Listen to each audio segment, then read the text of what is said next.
Ding semana atrás de Lomba, Ministério de Turismo a publicar cifra ng alentador para lo cual trata turismo de Aruba. Pero según miembro de fracción más grande de oposición de Estado, el mandatario publica solamente cifra ng positivo. Tan hecho que cantidad de visitantes ng Kutabing Aruba ha quedado aumentada, pero no hace mención de situación de turismo crucero. Lo que no ha mencionado está a caída de turismo cruzeiro no primeiro quartal de ano 2014 comparado com o ano 2013. Turismo cruzeiro ha sofrido uma caída de 11,4%. De quantidade de passageiros que chega a Aruba, essa aqui está um total de 33.251 pessoas.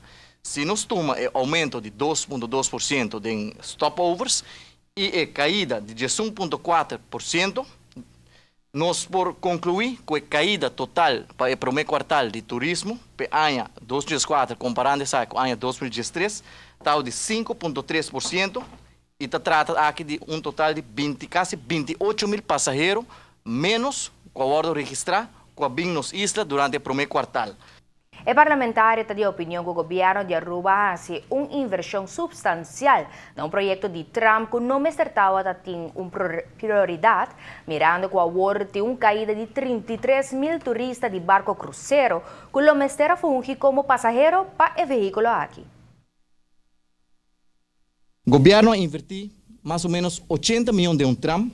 A visão do governo está usando a placa de um tram para riba e turista não que daí com barco cruzeiro de Caia Grande. Tem ainda o tram não por lora bem bom. MST stool, MST ordem virar para passageiro bem bom, é mesma direção.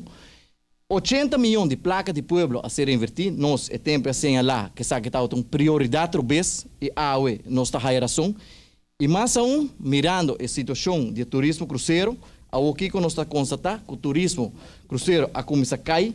O Ministério de Turismo só tempo está dando oposição a criticar o governo de MEP fortemente, que o Carnival Cruise Lines não está bem a Aruba tempo mais, não a chegada do governo, até dia de aula, dentro da apresentação, não está bisa que não alogra esse Carnival Cruise Lines PEC, aqui nós está apontando onde Carnival Cruise Lines está, para Kiko tinha caída drástico aqui do turismo cruzeiro, lo que tampouco é não mencionar, tá, durante o primeiro quartal de 2014, está em 16 col menos comparado com o primeiro quartal de ano 2013, nós queremos saber que tem motivo para Kiko ter uma caída assim na roupa de passageiro e também para Kiko menos barco não está vindo a Aruba, para se nós comparar Aruba da região, Bopoac, da região tem crescimento e Aruba tem uma caída drástica do turismo cruzeiro.